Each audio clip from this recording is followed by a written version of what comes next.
যেতে হবে রে।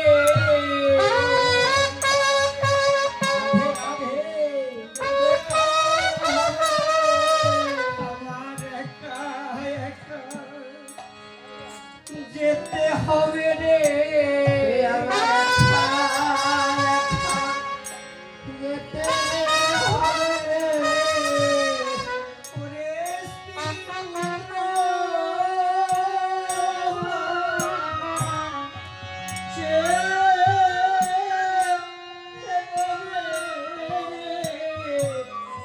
আমার একা একা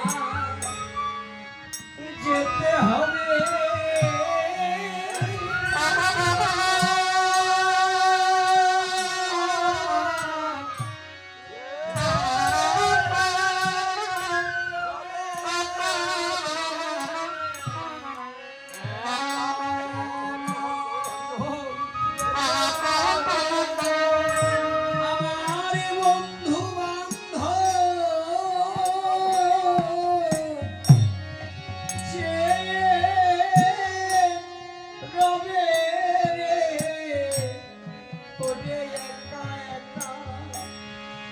যেতে হবে।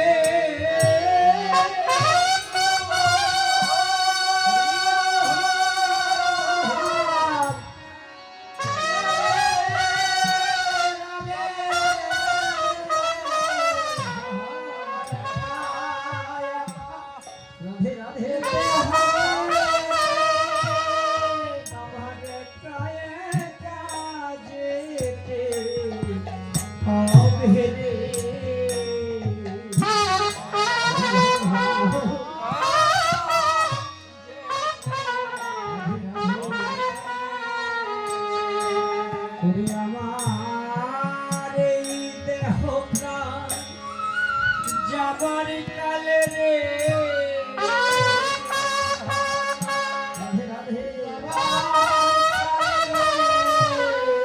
আমার মুখে দিও বাঙ্গার জ্বলা রে। এই দেহ প্রাণ যাবার কালে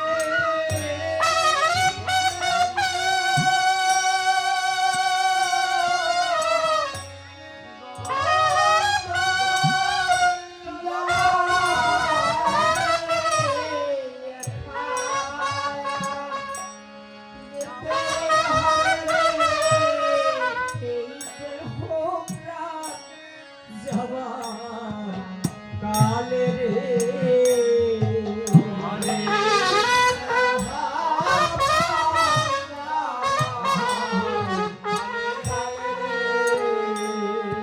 আমার কর্ণে দিও এই হরির নাম।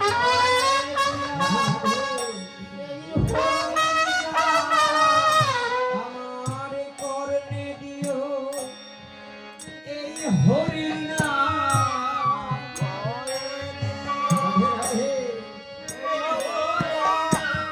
আমি নেচে নেচে যাব শ্রীধাম। কর্ণে দিও এই হরির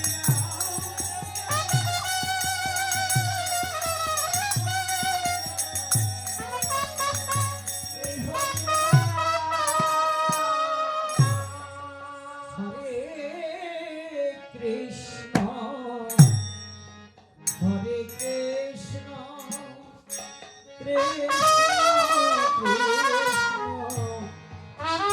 হরে হরে হরে হরে রাম রাধে রাধে।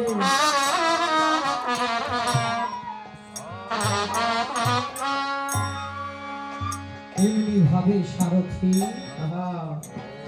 রমেশ মণিকে নিমন্ত্রণ করে তথা হইতে ধীরে ধীরে করিল গমন।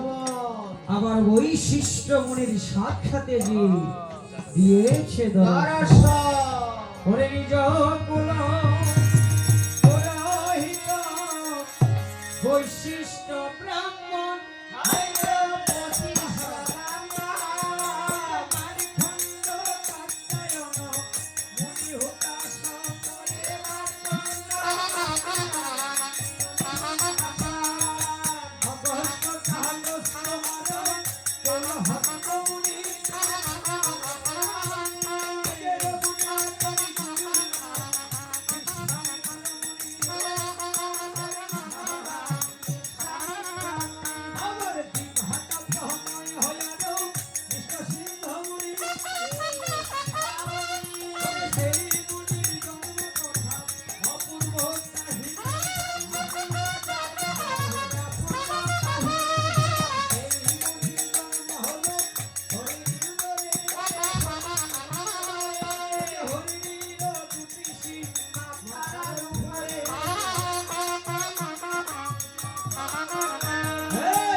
একে একে সকল মণিকে নিমন্ত্রণ করিল।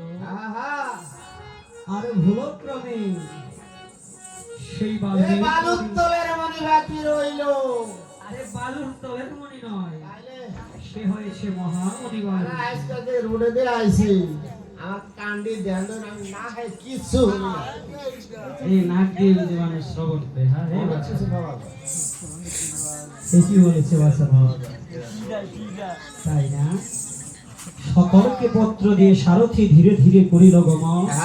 অযোধ্যার ব্রহ্মমণ্ডলে যে দিয়েছে দর্শন, অযোধ্যার ব্রহ্মমণ্ডলে যে সারথি নোয়াইলে নেওয়া মাথা আর পৃষ্ঠ হস্ত দিয়ে রাও জিজ্ঞাসিলেন কথা, বলেন প্রভু মধুর বচন। বসনে ওগো সারথি, ওহো এই সারথি, আহা বলো নিমন্ত্রণ পেয়েছে কিনা?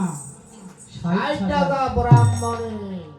সারথি বলেছে, ওগো প্রভু, আহা আমি তব আশীর্বাদে নিমন্ত্রণ করে এসেছি 60,000 ব্রাহ্মণ। তাহলে আমার জন্য বাকি না। না, না, না। আহা তখন সরজ নদীর তীরে চক্রবাক দিল রাম রঘুপতি, আর কর্মচারী হইলেন সেই সুমন্ত্র সারথি। সারথি অমনি তার রক্ষে দাঁড়াইলেন এই ভরত ও শত্রুঘ্ন। আহা